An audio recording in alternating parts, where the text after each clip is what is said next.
So far, Naruto's usage of the Six Eyes and the Infinity techniques has left him broken beyond measure. What should have been hard for him at this point has become really quite easy. It's to a point where I'm beginning to believe he might not need his Six Paths Sage Mode or Kurama's cooperation to survive the rest of the Naruto series. So far, Naruto has single-handedly destroyed the Sound 4 and even killed Orochimaru himself. His techniques have made him nigh untouchable. But more than just defense, this ability has offered him at least 3 offensive techniques, one being Lapse Blue, the next being Curse Reversal Red, which gives him the ability to practically blast anything and anyone away with twice as much power as before.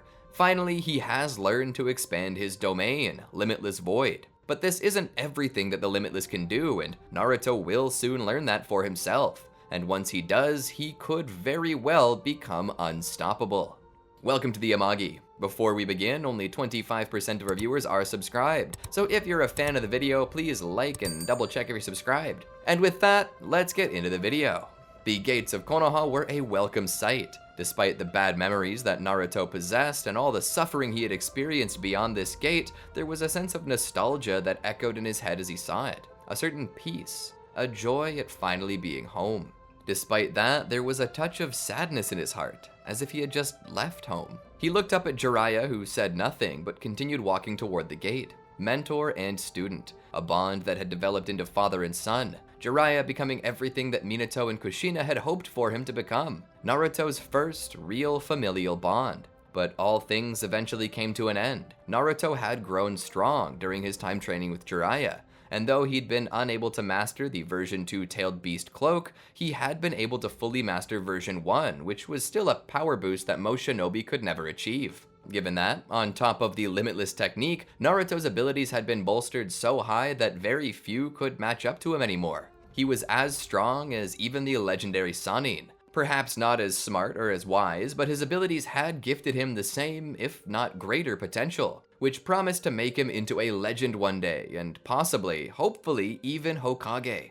Upon returning to the village, Naruto would be brought to his jonin, Kakashi, where he and Kakashi would embrace. Kakashi was truly amazed at how big Naruto had grown in the 2.5 years they had been apart. But that being said, he had expected him to be bigger by the time they met, as he had the pleasure of continuing to train with Sakura, who herself had grown taller and stronger. Speaking of Sakura, she came around the corner and smiled, her eyes widening with excitement when she saw Naruto. She ran over and embraced him. "Naruto, you're home," she said with a smile. Naruto smiled, but it slowly faded into disappointment and guilt.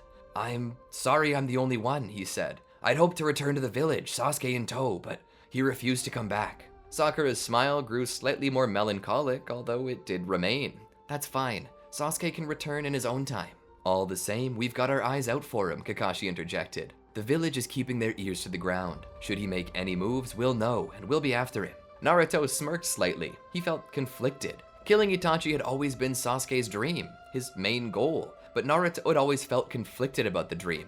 It just didn't seem right for Sasuke to base his entire life around the goal of ending someone else's life. Despite this, he had always respected Sasuke's decisions, even if he disagreed. But all the same, he had a bad feeling in his heart. "I'm glad to be home." The 3 of them would get a meal together to celebrate. They had invited Jiraiya, but the old Toad Sage had refused, saying that he needed to begin briefing and debriefing with Tsunade, and told them to have fun without him. And that is what the 3 did. They ate their meals and sang a few songs at karaoke. Why? Well, Kakashi had ordered 3 bottles of sake for himself. Definitely for himself and nobody else. The night had been so much fun. However, the morning was hell. A migraine to beat all migraines. Naruto scrubbed up in the shower and threw on a fresh set of clothes. Grabbing his gear and a set of ibuprofen, he made his way out. He was now wearing blacked out glasses on top of his sash-covered face to further limit his vision in hopes that he didn't have to see so much of the sun's dreadful light while his body recovered. Moving to meet with Kakashi, Naruto found himself leaning against a pole. Sakura seemed to be chipper as ever, a smile on her face. "Good morning, Kakashi-sensei," she said with a grin. "Good morning, Sakura," Kakashi said. He then looked to Naruto. "Good morning, Naruto." Naruto tried to fight the urge to gag. "Good morning." Kakashi smiled awkwardly, a bead of sweat forming on his only visible cheek. "What's on today's itinerary?" Sakura asked. "We've been called in by Lady Fifth for an important mission. We're to meet her as soon as possible." Sakura gave 2 thumbs up while Naruto slowly bobbed his head, either as approval or perhaps simply because he was disappointed. Maybe both. And so Kakashi began to lead them to the Hokage's office, where Tsunade was waiting. She was in the middle of doing some paperwork, her face clearly displaying that she really wished she had not taken the job. Team 7 stood silently in the room for the span of 3 minutes before Tsunade finally put down her pen and sat back in her chair with a sigh. "Seems like the job's really getting to you," Kakashi said. Her eyes opened and looked down the bridge of her nose at Kakashi. "It's on days like this that I wish I'd just been killed by Orochimaru." "You called for us," Kakashi said, switching to a more serious question. "Indeed I did," she said, sitting forward in her chair. "As you know, Konoha has not been on good terms with Suna since the incident during the Chunin exams, which resulted in the deaths of both the Hokage and Kazekage at the hands of Orochimaru. Ever since, we've been on a hair trigger with them. At least it was that way until their new Kazekage was brought into the mix. Their new Kage began to treat Konoha with kindness." "Who is their new Kazekage?" Sakura asked. "I'm glad you asked," Tsunade said. "Believe it or not, it's that Gaara kid. I don't know why or how, but he turned over a new leaf and has been ruling the nation with benevolence and love." "I see," Naruto said. "Gaara really did have a heart after all. But this begs the question, why have you brought us here?" Tsunade would tap the side of her nose in Naruto's direction to tell Naruto he was spot on with his observation. "Gaara has recently been kidnapped. Suna's been fighting to get him back to no avail. If Gaara dies, then a new Kazekage will be elected, and if that Kazekage does not bear the same ideals and convictions as Gaara, well, that would be bad for us. So in rescuing him, we killed 2 birds with 1 stone. The team was beginning to understand the goal.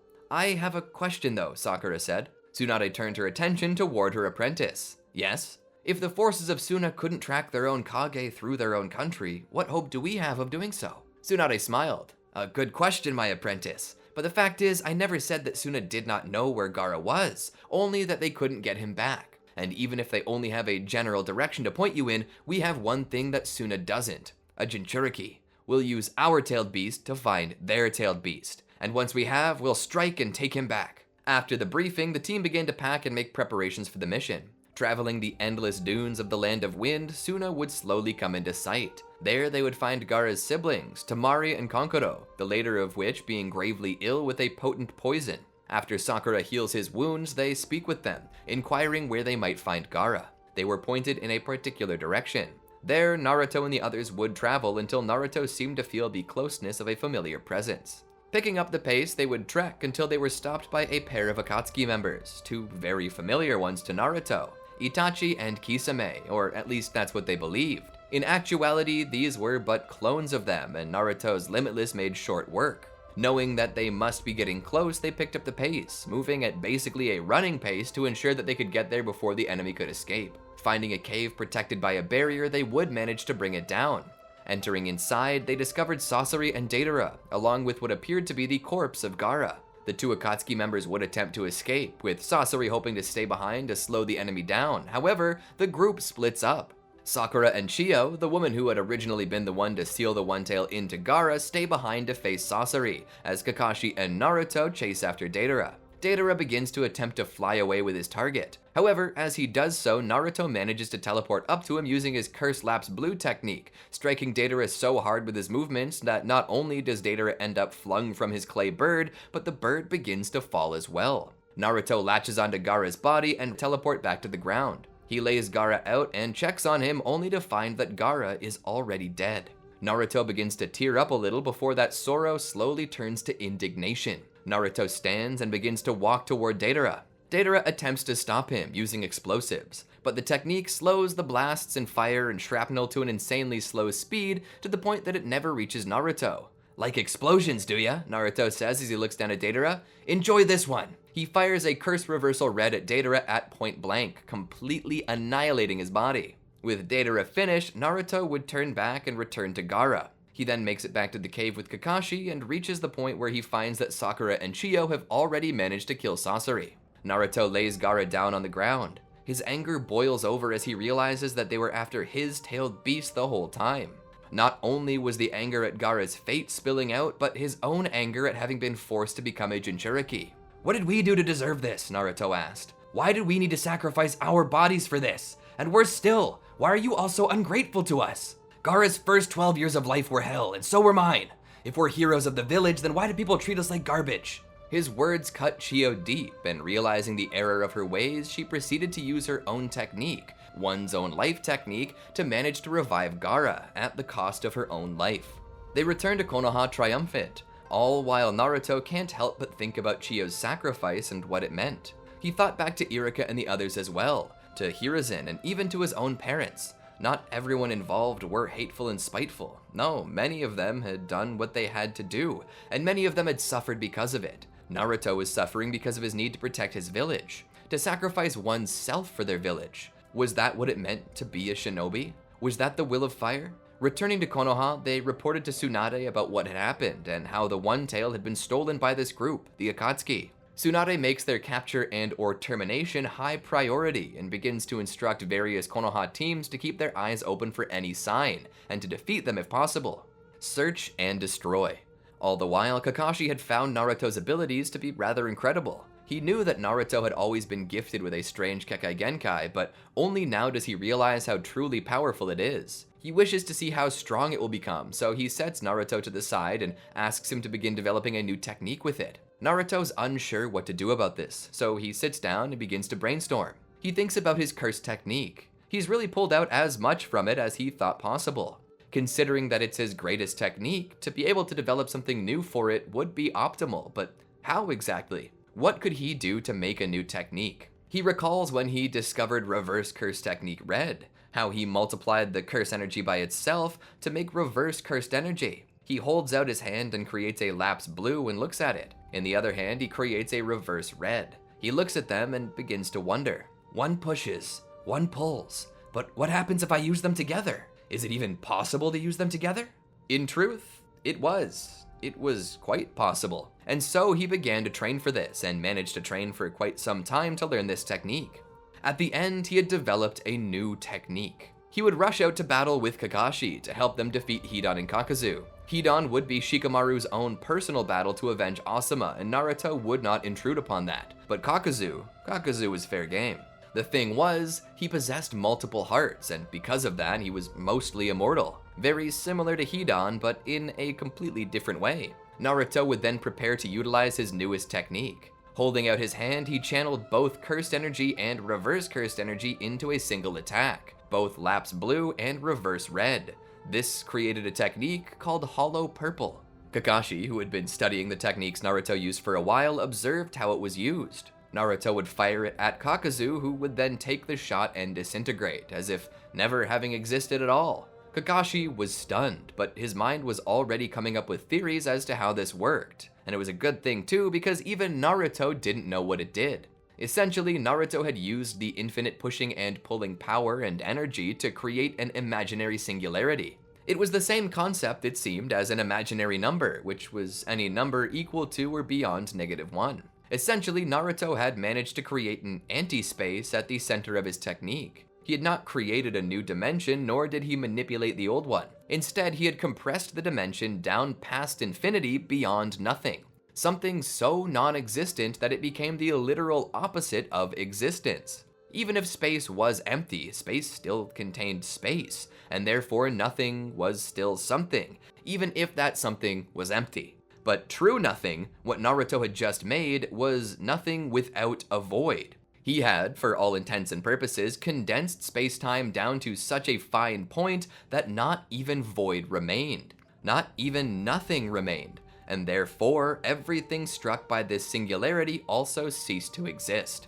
Hence the name he had given it, Hollow Purple. A mixture of red and blue, it contained nothing, not even space, and therefore the technique was completely hollow. It made even the void hollow.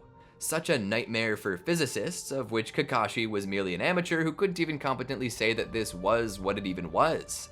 That's my way of saying that I don't really know how it works, and I'm only guessing from a writer's perspective. If I'm totally off the mark, please forgive me, that's just what it seems like to me. Sorta reminds me of tachyons, but I digress. Naruto is confused at his own strength and begins to wonder what he had just done. Kakashi simplifies for him. Essentially, you just erased a man from existence. Naruto was shocked. Erased as in, like, he never existed? Kakashi nodded. Nothing remains of him. Not even a single atom.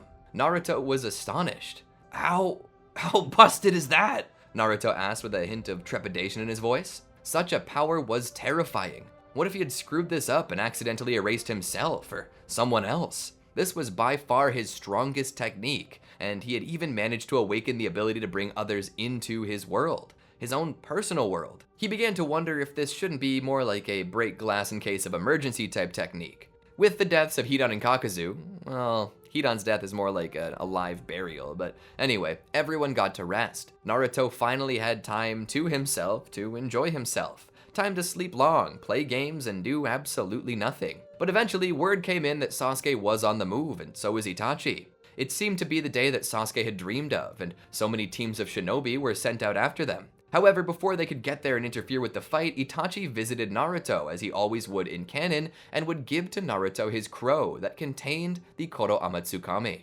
After that, Naruto would be stopped by Tobi.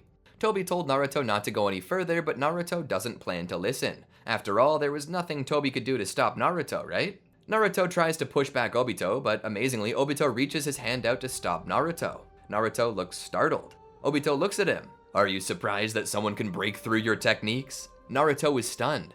But how? I had the Limitless turned on. Who knows, Tobi said with a smile before quickly shoving Naruto into a nearby tree, something Naruto caught with his infinity before he could be hurt. Naruto had never really found anyone with the capability to make it through his Limitless. He began to run through his head the possible reasons as to why Tobi could do this.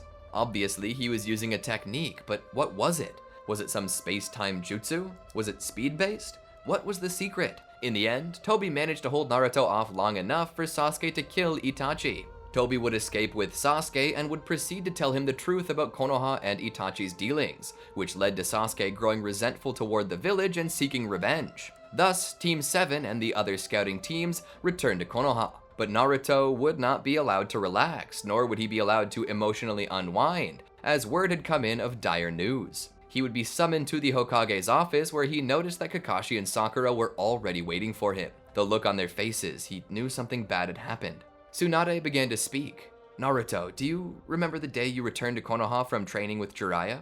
Naruto nodded. Yeah? Do you remember that I called Jiraiya into my office? Naruto once more affirmed. Tsunade continued. The reason I did was because I needed him to do something. I needed him to check out the rumors I heard that the Akatsuki were based out of Amagi to the west. He accepted the mission and went to investigate, where it seems that he learned who the leader of Akatsuki is. But we can't tell who or what it is. He sent a toad bag with a message inscribed on its back, and we can't read it. We needed you to help us crack the code. Why don't you just wait until Jiraiya comes back? Then you can have him decode it for you, or better yet, just tell you straight. Tsunade sighed and removed her glasses. That's the thing, Naruto. Jiraiya was killed. Naruto stood there for a moment, trying to process that. He scoffed into a bit of a giggle at first, and then looked at the seriousness of Tsunade's face, and that giggle slowly transformed into a shiver of tears. No, that can't be true. He looked around the room, seeking validation in his disbelief, but despite this, he found none. Tsunade soon walked over to him and put her hands on his shoulders. Naruto, I know you're in pain, but Jiraiya died to give us this information. We can't read it without you. Please, just read it to us. They brought Naruto, who could barely talk through his tears, over, and they gave him a piece of paper. Naruto looked at the message and began to write it out. Amigakure and Akatsuki under control of Pain. Pain is Nagato, a boy I knew long ago, and possesses the Rinnegan, the same eye as the Sage of Six Paths. They seek the nine-tailed beasts. This is all they needed to know. They thanked Naruto for his help. They planned to send him to Mount Myoboku to train, but he didn't appear to be in the right mental state to do so, so they allowed him time to mourn. Naruto laid in his bed on his side, looking at the picture frame beside his bed. The picture was one of himself and Jiraiya, the only father he'd ever known, and now he was gone. Naruto looked at the moon as it peeked out over the buildings and gave off a soft bluish-green glow to the world below. He looked back on all of his times with Jiraiya, everything they'd ever done together, their training, the laughs, the tears, the good times and bad. It was as if he were looking back on his childhood, even though the two had only known each other for about 3 years. Jiraiya was as close to a father as Naruto had ever had, and was one of the few people to show any love for him at all, and was the only person to show it on such a deep, personal level. And now, he was gone. Naruto wasn't the only one mourning right now. Tsunade sat in the Hokage's office, leaning back in her chair, looking at the same white-blue moon hovering in space above. In her hand was a half-empty bottle of sake, a gift given to her by Jiraiya a long time ago. It was a brand she never cared for much due to the low alcohol content, but right now she was drinking through it. It might have been weak, but that just meant she would have to drink even more of it. She wiped a tear from her face as she realized she was the last one remaining. She had known death and loss for many years. Dawn, Nowaki, then came Hiruzen, and eventually Orochimaru at Naruto's own hands. And though Orochimaru had deserved it, she couldn't help but lament the loss of one who was once a dear friend to her. When Dawn died, she had witnessed the tears in Orochimaru's eyes, not because he cared about him, but because Tsunade was crying, he was too. She could never forget that. And even when she was told of all the cruel and evil things that he had done, she could only ever remember that one moment, which made her believe that he could have been saved. But he had passed, and now so too had Jiraiya. "Stupid Jiraiya," she said. "Stupid, adorable, sweet Jiraiya, leaving a lady alone like this." Time moved on. Pain was a fire that set upon the minds and souls of those who lived, set unintentionally by those who died, and for quite some time those wounds would smolder, the ashes of beautiful memories blown away by the bitterness of separation. But time heals all things. The seasons they turn, winter to spring, dulling the pain and erasing the sting. The seasons they turn, summer to fall, time's warm embrace begins to heal all. Or at least such would a wise verse in a wonderfully written yet criminally little known song might go. Naruto had begun to smile again, not without the help of Fukasaku and Shima. These two-toed sages, the retainers of Jiraiya, had become commonplace in the sage's old home. But now that he was gone, their warm love had come to Naruto. He was grateful for them. But peace was but a temporary thing, and eventually fate's respite would come to a close as the six paths of pain invaded Konoha, searching for the Nine Tails. Not that Naruto would hide from them, he would appear out in the open, ready for them. To save you time, I will simply tell you that most of the six paths of pain were sinfully ineffective against Naruto, all save for one, the Diva Path, gravity. That was the specialty of the Diva Path.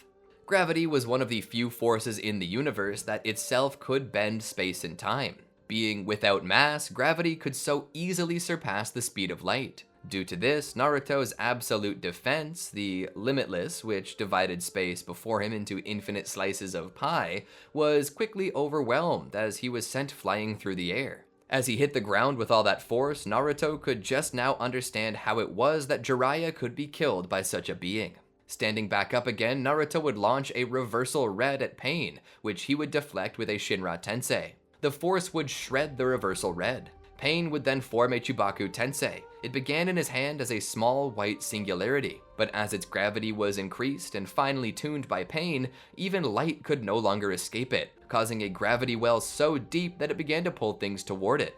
This caused a miniature celestial body to form around this small black hole. He would then push it toward Naruto. Naruto would see it coming down on top of him and then would begin using his Limitless to avoid it. Gravity began to come into play here. As he was caught between the two gravitational pulls of both Earth and the Chibaku Tensei, Naruto began to float up. Eventually, he grew closer to the Chibaku Tensei to the point that he was falling toward it. All the same, the Earth remained at his back. Naruto continued to fall, but then began multiplying space between him and the Chibaku Tensei. He only had one chance. He would form a hollow purple as large as he possibly could and fire it into the Chibaku Tensei. The orb would pierce through the massive rock's core and cause it to explode, the force of that explosion being enough to reverse Naruto's velocity and allow him to fall back to the earth gently. Standing, he turned toward Diva. That was a neat trick. I bet I could make use of it. He would form another hollow purple as Diva formed a Chibaku Tensei core. Naruto smiled. And so we've got a black hole versus a tachyon field. How interesting. Let's settle the question once and for all, cowboy. Naruto said with a slight bit more uncharacteristic knowledge than usual. Naruto would fire his hollow purple and Pain would fire his Chibaku Tensei. As the two masses grew closer, Naruto began pouring on cursed energy as Pain continued pouring on chakra. Eventually, there was a sudden loud hum, like the muffled cry of an explosion, silenced before it could even exist. And with that, Pain was gone. But this was not the end. Fukasaku picked up one of the rods left behind by the six paths and determined where the original body of Pain was located. There, Naruto met a tired man, a tired, crippled person whose hair was gray, their life force drained from the intensity of the battle. Naruto hated this person, or at least he wanted to. It was hard for him to hate someone so weak. All he could do now was feel bad for him. A woman was tending to him. She saw Naruto yet didn't care. She was attempting to take care of her master. Naruto stepped in. Why? He asked. The man looked at him. Naruto continued. Why did you kill Jiraiya? He was like a father to me. And as I've been told, he was like a father to you as well. Why kill him? Pain sat there. Because he was an obstacle to peace. Naruto questioned that. Peace? Nagato continued. Peace is unnatural between humans. We're all creatures with a will, with autonomy, freedom, and such freedom brings differences in beliefs, which leads to war. And in time, war itself becomes autonomous, sustaining itself through funds, creating jobs for the poor, filling the pockets of the powerful with blood money. Peace can't exist without agreement, and people can only agree when they have something that threatens them. Friends can only exist against a common enemy. That enemy was going to be me. For there to be any heroes, there must be a villain. For any angels, a devil. I loved Jiraiya, but he was the blood sacrifice, a necessity to bring about peace.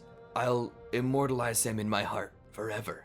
Naruto shook his head. So bleak, so edgy. Humans are creatures that adapt. We change. Humans hate change, yes. They fight it. They stumble and fall. But in the end, our determination to never give up causes us to change. Society changes, as does our environment. Our ways of living will change. I believe that if peace is not a natural state for us now, that it will eventually become one. But only if we give it time, and if we nurture it. Peace doesn't come by forced evolution, but by spiritual revolution. A common resolution. Peace through tyranny is no peace at all, only quiet fear. Peace through peace is what you seek. Peace that is happy. Peace people will enjoy. Peace through pain is a band-aid. Naruto thinks about it. I could have so easily have been like you, but I chose not to be. I hate you, and I wish you would die for what you've done, but all the same, I don't want to kill you. I've made that decision. I will be the first resolution to end war through peace. It's what Jiraiya taught me, and it's what you seem to have forgotten. Pain thinks about it. Perhaps I have. Fine. I will trust you with the future, Naruto. The heart of true Akatsuki, the daybreak, rises with you. Nagato then died, having wasted all of his chakra in that battle. The attack was repelled, but the war was still brewing on the horizon. Tsunade would travel to the 5 Kage summit in the Land of Iron to meet with the other 4 Kage, of which Gaara was one. And there, war was declared by Tobi under the name of Madara. And so, the 5 great nations began to prepare for war. Naruto convinced Tsunade to allow him to enter the war, and she allowed it. Together, they marched to battle. On their way, they would face the forces of the Edo Tensei, the last revenge of Orochimaru provided by the hand of his last surviving student, Kabuto. Naruto would once again face pain, and this time Itachi as well. However, the crow Itachi had given him would activate and free him from the control of Kabuto. Itachi would defeat Pain and thank Naruto before heading for Kabuto himself. Naruto and the rest of the allied shinobi forces make their way to the final battlefield, where Tobi is waiting. Naruto would enter battle against him, where he finds his limitless technique is all but useless. Somehow, Tobi is managing to break through this, and Naruto doesn't understand how. Naruto himself will attack Obito, but his hand would pass clean through. He began to wonder if it were somehow possible that Tobi had no mass, or could remove his mass. His entire body was like a ghost. Naruto went rolling. He would fire a reversal red, but it would pass through, the concussive force of the explosion doing nothing to change his movements. He fired a lapse blue, only to fire that this man was not affected by gravitational pull. He truly was like a ghost, but his speed did not appear to be all that great. It didn't appear to be infinite by any means. This meant to Naruto that he likely was utilizing dimensional hacks himself. After all, even if the man had no mass, he would still need to move at infinite speed to break through the limitless. It only made sense. He was nullifying Naruto's dimensional hacks with hacks of his own. But this was good information, as it meant that this man was still physical, just in another dimension. Naruto began to wonder what the limits to his limitless were. Then it hit him. It was limitless. He looked at Tobi and realized that for Tobi to appear yet be intangible via his hacks, he must be connecting dimensions loosely. A separate dimension open in the same space that Naruto had existed in. And so, to that end, Naruto began utilizing the limitless differently. Instead of using it to multiply space-time, he began utilizing it to simplify. He used it to punch through dimensional barriers, his fist punching through multiple spacetimes at the exact same time until he found Tobi's specific dimensional frequency. From there, his strikes began to land. But this was not it. The Ten Tails was already complete. They had never truly needed Naruto. They would have preferred him, but they already had enough of the Nine Tails chakra to activate the Ten Tails. And once it had been, it was absorbed by Tobi. Once the absorption was complete, Obito became a completely different beast. Swirling portals appeared from all around him. He would begin to punch through them to strike Naruto. Naruto would form a reversal red and tune it to the specific frequency of the Kamui dimension and then fire it. However, the very fabric of space around Obito shifted, splitting the blast in two. Naruto wasn't the only one learning here. Obito had been learning from Naruto due to how similar their powers truly were. Naruto would rush through, avoiding punches and kicks. If this was to work, he would need to get close with Hollow Purple. As the energy formed in his hand, he knew what it meant. Naruto would rush in and jump into the air. He then pushed his hand forward, utilizing the Hollow Purple technique to erase Obito completely. There was a flash of light and an explosion of chakra. Naruto is thrown back. He hit the ground and rolled. He came to a stop and looked up at Obito to find that he had been completely erased. Naruto smiled and then looked down to find that his arm was now missing. It now gushed blood. Naruto laid his hand back and smiled in resignation. "Pervy Sage, did I do good?"